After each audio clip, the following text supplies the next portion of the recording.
네, 이어서 두 번째 이야기를 들어보도록 하겠습니다. 작년부터 홈리스 추모제 주관팀 중에서 팀 창신의 주축으로 활동 중이신 노들장애인 자립 생활센터의 민프룹 활동가의 창신동 창씨와 신씨, 지역사회에서 함께 살기 위한 고민들에 대해 이야기 들어보도록 하겠습니다.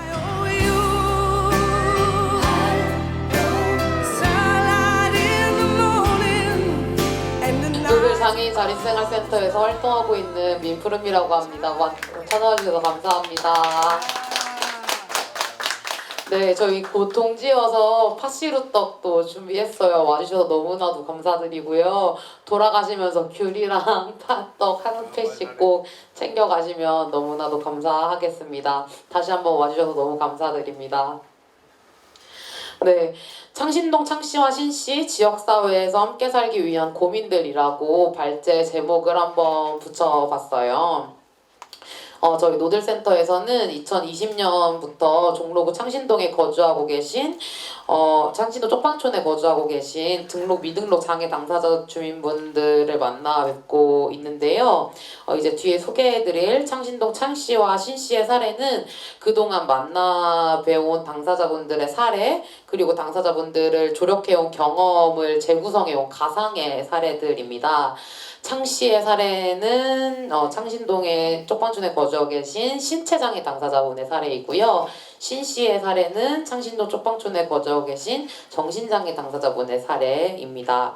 이 두 사례를 통해서 조력자가 당사자들을 지원하면서 목격한 창신동 쪽방촌 장애 당사자들, 창씨들, 그리고 신씨들이 마주하고 있는 이중의 빈곤, 주거 빈곤과 돌봄 빈곤을 살펴보고 이 두 빈곤을 해소하기 위해 어떤 지역사회의 접근, 특히 제도적인 접근이 필요한지 함께 고민하는 시간을 가져보면 좋겠습니다.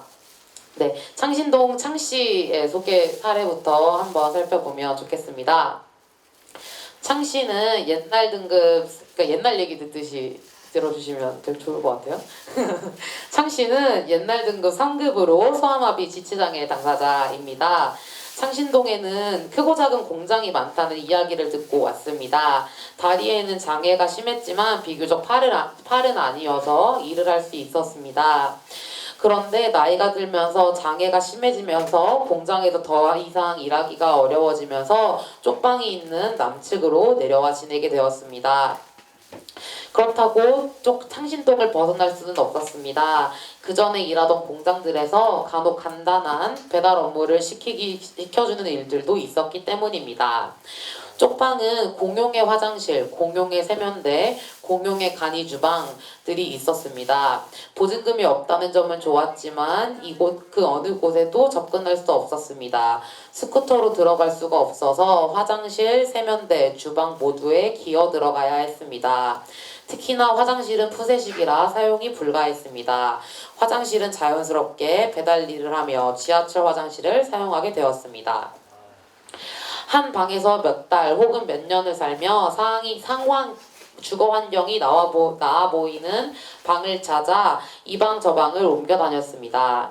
다른 사람 눈에는 똑같아 보이는 쪽방이었지만 내 몸에는 달랐습니다. 계단이 없는 1층이 없는 방이라서 양변기가 있어서 1층이라 전동 스쿠터 충전이 용이해서 여러 가지 이유로 이사를 감행했습니다. 그래도 마땅한 방은 찾기가 힘들었습니다. 돈을 모으기 시작했습니다. 일을 하면서 받은 현금으로 보증금을 마련하기 시작했습니다. 이후에 이사를 간 곳은 다양했습니다. 쪽방촌 인근의 단지야, 골목 안쪽, 쪽방촌 골목 안쪽의 단칸방, 고실텔 등 모두 보증금이 낮았습니다. 그러나 반년을 채 못 넘기고 모두 나왔습니다. 화장실과 주방이 방 안에 있다는 것, 양변기라는 것, 스쿠터를 안정적으로 주차하고 충전할 수 있다는 것은 좋았지만 저마다의 사정이 있었습니다. 일터에서 거리가 너무 멀거나 주민들의 민원이 심하거나 쪽방과 크게 다르지 않은 데 비해 돈이 너무 많이 들거나 결국 쪽방촌으로 다시 돌아와야 했습니다. 그래도 다시 돈을 모으고 있습니다. 소문을 들어보니 저 위 종로로 올라가면 상황이 좀 나은 고시텔이 있다고 합니다. 거기에 한번 들어가 보려고 합니다.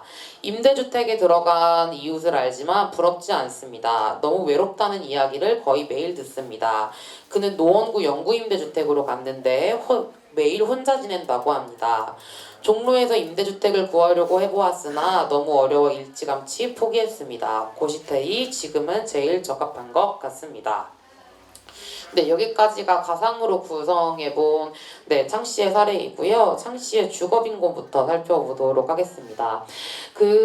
어쨌든 지금 정부에서 주거사다리 혹은 주거상향 정책이 마련되어 있고 공공임대주택을 신청을 하고 기다리면 되지 않느냐, 그것이 합리적인 선택이지 않느냐, 쪽방 주민에게는.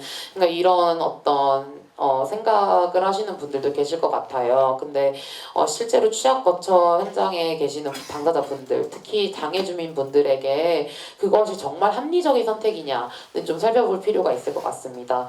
일단 종로구의 좀 특수성을 살펴보면요. 일단 종로구 같은 경우에는 매입 임대가 하나도 없는 상황입니다. 그리고 전세 임대 주택을 구하기도 일단 종로구 특성상 너무나도 어렵죠. 땅값이 비싸기 때문에.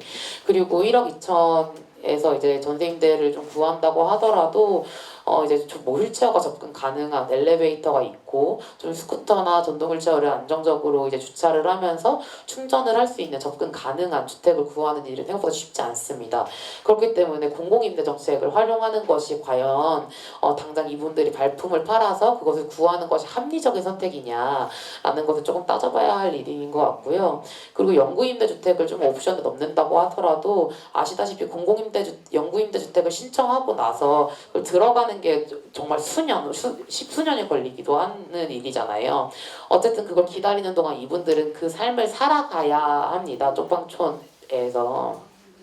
그래서 이분들은 당장 내 처지에서 내가 구할 수 있는 방 중에 내 장애 상태에 더 적합한 방을 찾아서 계속해서 끊임없이 당장에 더 나은 방을 찾아서 이사를 감행하시는 상황들이 반복된다는 점입니다. 이것이 주거빈곤을 일으키는 이유는 이사를 반복할 때마다 어떤 방식으로든 손실이 계속해서 발생한다는 점인데요. 이게 마을 안에 쪽방촌 마을 안에서 이사가 될 때는 보증금이 없는 상황이다 보니까 뭐 그럴 수 있다 손 뭐 품이 드는 일, 품이라는 뭐 노동력의 손실 정도로 하고 짓겠지만 뭐 예를 들어서 보증금이 조금이라도 있는데 주민들의 주위의 민원이라던가 이런 것 때문에 기한을 못 채우고 나왔다라고 하면 경제적인 손실이 들기도 하고 쪽방촌 밖으로 이사를 갔다가 쪽방촌 안으로 들어올 때 이럴 때는 쪽방 상담소의 그 어떤 주거 서비스 혹은 이렇게 물품 지원이라던가 동행시권 이런 식의 어떤 쪽방 상담소로부터 제공받을 수 있는 서비스를 이렇게 못 받는 것으로부터의 손실도 이제 감행하는 것이기 때문에 어떤 이사를 반복하는 것이 이분들에게는 굉장한 손실을 감행하는 것이거든요. 근데 그렇기 때문에 이사를 계속해서 반복하는 것, 당장에 더 나은 방, 당장에 더 나은 집을 위해서 계속해서 이사를 감행하는 것이 이분들에게는 주거빈곤을 더욱더 악화시키는 어떤 그런 것이지 않나라는 생각이 좀 들었습니다. 네, 그리고 돌봄 빈곤 같은 경우에는 우선 장애 당사자분들이 지금 당장에도 활용하실 수 있는 돌봄 서비스 자체가 그렇게 많지 않으신 상황이세요. 그런 상황에서 쪽방이라고 하는 취약 거처에서 사용하실 수 있는 돌봄 서비스는 더욱더 적은 실정입니다. 제가 여기서 크게 3가지 이유를 적어놨는데요. 일단 대표적으로 장애 당사자분들이 사용하시는 돌봄 서비스인 활동 지원 서비스를 쪽방 주민분들이 이용하시기 어려운 3가지 이유를 제가 크게 3가지를 적어놨는데, 하나는 방이 좁아서 돌봄 제공 노동자와 함께 있기가 어려워서, 두 번째는 고령의 나이로 활동 지원 서비스 신청 시기를 놓쳐서, 세 번째는 돌봄 제공 노동자가 열악한 쪽방 환경으로 매칭을 희망하지 않아서, 이 3가지가 가장 큰 이유인 것 같습니다. 일단 뭐 첫 번째는 명확하죠. 돌봄 제공 노동자가 어쨌든 방에 이제 같이 있어야 하는데, 쪽방은 일단 한 평 정도거나 한 평이 채 되지 않는 공간인데 돌봄 제공 노동자와 함께 있기가 너무 어려운 공간이잖아요. 그리고 두 번째는 이제 고령의 나이로 활동 지원 서비스 신청 시기를 놓치는 경우가 굉장히 많습니다. 일단 활동지원 서비스 법 같은 경우에는 만 65세 이상의 장애 당사자들은 활동지원 서비스를 이용하지 못하도록 규제를 하고 있습니다. 그 만 65세 이상의 경우에는 장기요양 서비스를 장기요양 보험을 이용해야 하는데요. 장기요양 보험은 뒤에서 수술하겠지만 장기요양 보험은 사회활동 지원을 목적으로 하는 것이 장기요양 보험은 어쨌든 기본적으로 활동 지원 서비스와 서비스의 목표가 다르죠. 그래서 만 65세 이상의 사회활동 지원을 희망하는 장애 당사자분들은 활동 지원 서비스를 이용할 수가 없는 상황인 거예요. 그러니까 아예 이용할 수가 없는 상황인 거죠.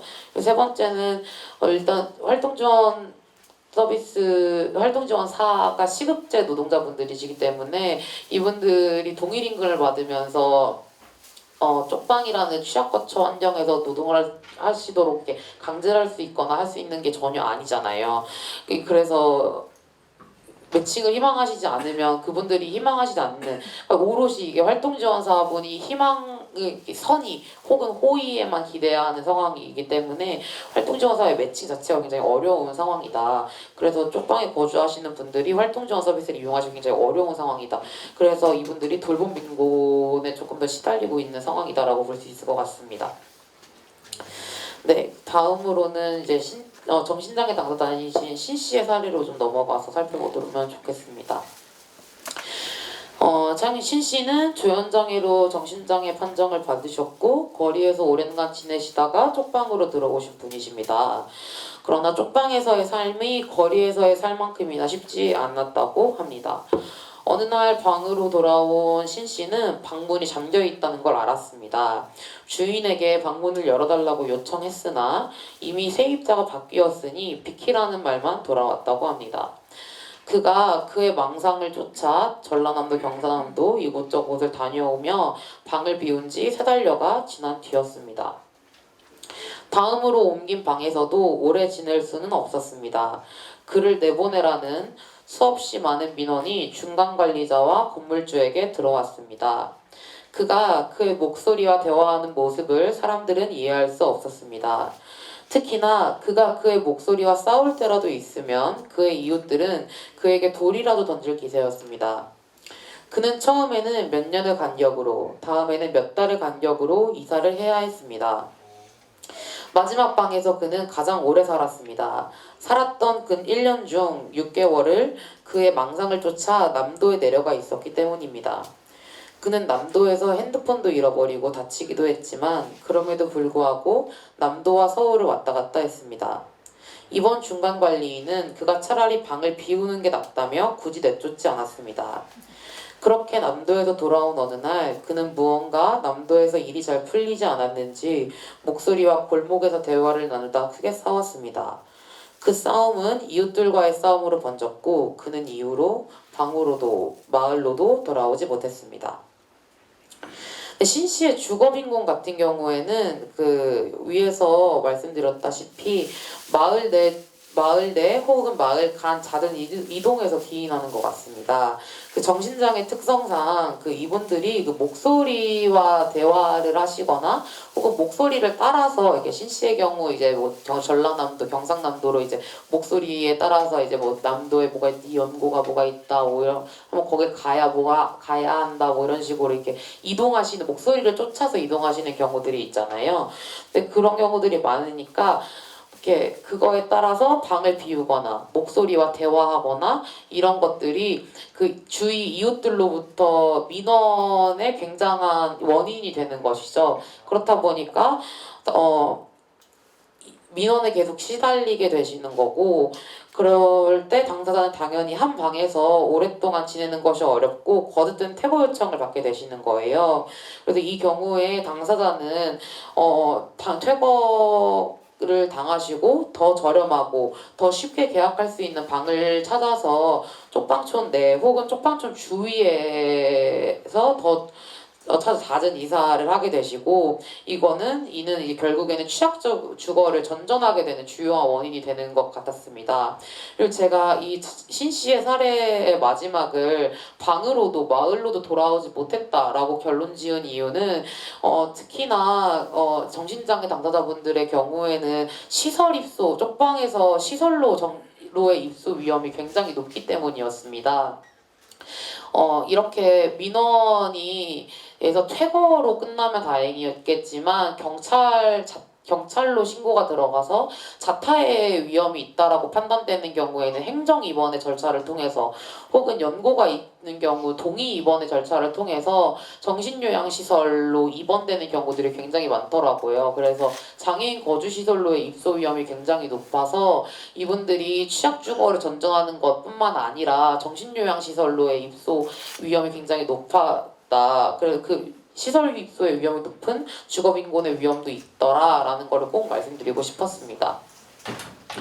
더불어서 이분들의 이 신씨들의 돌봄 빈곤이 더 문제주기였던 이유는 마을 내의 사적 돌봄으로부터도 고립된다는 점이었습니다. 그 돌봄 지원이 위급할 시에 주위 이웃들로부터 사적 돌봄을 요청할 수 있는 창씨들의 경우, 그러니까 아까 그 창씨들의 돌봄 빈곤 제가 말씀을 안 드렸군요. 창씨들 같은 경우에 돌봄 빈곤은 제가 중요한 부분을 말씀을 안 드렸는데 어쨌든 제도적 서비스가 마련은 되어 있으나 활용하기가 어렵다 보니까 이분들은 사적 돌봄망을 되게 활용을 하게 되세요. 그러니까 주위의 이웃들에게 도움을 요청하는 방식으로요. 근데 어쨌든 신체장애 당사자분들에게 돌봄은 굉장히 중요한 이슈잖아요. 일상을 유지하는 데 있어서 굉장히 중요하고 생명과 직결된 이슈인데 이것이 굉장히 사사로운 문제가 된다는 데에서 돌봄 빈곤이 되게 돌봄 빈곤이 기인한다라는 말씀을 드리고 싶었는데 근데 반대로 신씨들의 경우에는 어떤 문제가 발생을 하냐면 오히려 사적 돌봄으로부터조차도 배제가 된다는 거예요. 왜냐하면 정신장애에 대한 낙인이 있기 때문에 이분들이 사적 돌봄망으로부터도 배제가 된다는 거죠. 그런데 또 이 사적 돌봄망으로부터도 배제되는데 그렇다고 해서 우리 사회가 지역 사회가 정신장애 당사자들에 대한 제도적인 돌봄 안전망을 잘 제공을 하고 있냐 하면 그렇지 않습니다.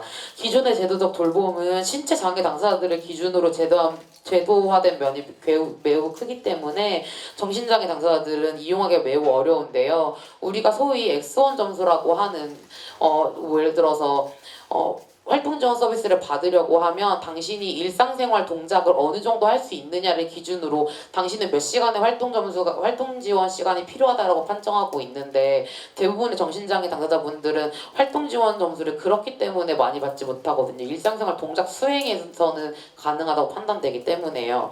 그래서 이런 신씨들의 경우에는 일상생활 동작 수행이 가능하다는 이유로 제도적인 돌봄 안전망에서도 배제되고 사적인 돌봄 안전망으로도 배제되는 이중의 돌봄 빈곤을 겪고 계시다고 이중의 돌봄 빈곤을 겪고 계신 상황인 것 같았습니다. 네, 그래서 어떤 어떤 제도적인 접근이 가능할까, 어떤 해결책이 가능할까 좀 고민을 하다가 금년도 2024년 종로구 장애인 자립생활 권리보장 예산 요구안에서 저희가 종로구 관내 쪽방 등록 미등록 장애주민 돌봄 사각지대 해소를 위한 통합 지원 체계 구축이라는 걸 요구한 바가 있습니다. 쪽방 주민, 장애 주민의 시설 입소를 방지하고 개개인이 자신의 욕구를 실현하며 지역 사회에서 자립생활을 이어갈 수 있도록 이들이 직면하고 있는 주거, 건강, 돌봄, 복지 복합적인 문제를 통합적으로 대응할 수 있는 지역사회 돌봄 안전망 형성이 절실하기 때문인데요.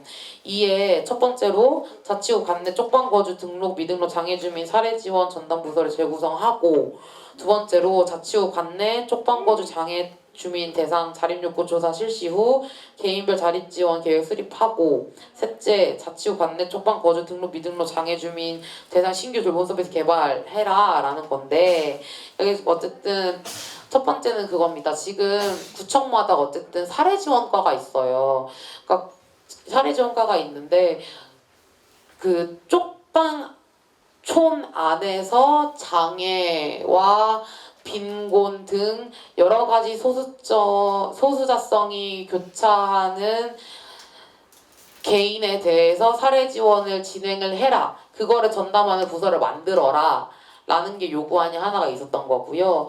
그리고 두 번째는 쪽방에 거주하는 장애 주민을 대상으로 자립 욕구를 조사하고 이들에 대한 자립 정책을 수립해라 라는 것인데, 이거는 어디에서 따온 거냐면요, UN 장애인 권리협약에서 가져온 겁니다. 지금 UN 장애인 권리협약에서는 그 탈시설 정책, 장애인 거주시설에 거주하고 있는 탈시설 장애인 거주시설에 거주하고 있는 당사자분들에 대해서 탈시설을 시행할 때 그분들 개개인의 욕구를 조사하고 그분들에게 적합한 자립 지원을 하도록 자립 계획을 수립하도록 하고 있거든요. 근데 이거를 가져온 이유가 뭐냐면 진보적 장애 운동을 하고 탈시설 운동을 하고 있는 저희 노들의 입장에서는 쪽방이 어쨌든 쪽방촌이 시설의 속성을 가지고 있다라고 보고 있는 거예요. 일단 첫 번째로는 쪽방촌 주민들을 대상으로 하고 있는 쪽방 상담소가 다대다로 지원하고 있는 것은 명확한 한계가 있다는 것. 이 첫 번째가 있을 것이고, 그리고 쪽방촌에서 거주하고 있는 장애 주민들, 그리고 고령의 쪽방 장애 주민들이 시설의 입소가 매우 높다라는 지점에 있어서 쪽방촌이 시설의 속성을 가지고 있다는 것이 명확하다. 그렇기 때문에 쪽방 장애 주민들에 대해서 UNCRPD, UN 장애인 권리협약에서 권고한 것처럼 쪽방 장애 주민들에게도 개별적인 욕구 조사 후 자립 지원이 필요하다라는 시각을 가지고 이런 지원이 들어가야 한다라고 이야기를 한 것이고요. 그리고 세 번째는 지금 너무 사각지대인 거예요. 돌봄 사각지대가. 만 65세가 넘은 장애 당사자분들 너무 많은데 이분들 활동지원 서비스법에서 벗어났다고 활동지원 서비스 못 준다고 하고, 장기 요양 서비스는 사회활동 지원 못하고 거의 재가로만 해야 되고, 그러니까 없으니까 돌봄 서비스를 뭐든 만들어내라. 우리도 뭔지 모르겠지만 어쨌든 머리에서도 뭐든 만들어 보자 라는 걸 요구한 거거든요. 창씨들과 신씨들 어쨌든 같이 살아야 하니까요. 그래서 창씨들 그리고 신씨들과 함께 큰 미래에도 시설도 쪽방도 아닌 집에서 함께 살 수 있는 지역사회를 그리기 위해서는 이들이 마주하고 있는 주거빈곤과 돌봄빈곤 제도가 훨씬 더 적극적인 제도로 임해야 되겠지 않겠느냐라는 취지에서 이런 세 가지 요구안을 들고 종로구청에 쫓아갔다는 이야기를 드리고 싶었습니다. 네, 이상입니다. 감사합니다. 네. 창씨와 신씨의 주거빈곤, 돌봄빈곤에 대한 이야기 너무 잘 들었습니다. 과거에 그 동자동 기자회견에서였나요? 이런 문구를 외쳤는데요. 우리도 방이 아닌 집에서 살고 싶다라는 문구가 있었습니다. 이 문구와 가장 잘 어울리는 이야기였던 것 같습니다.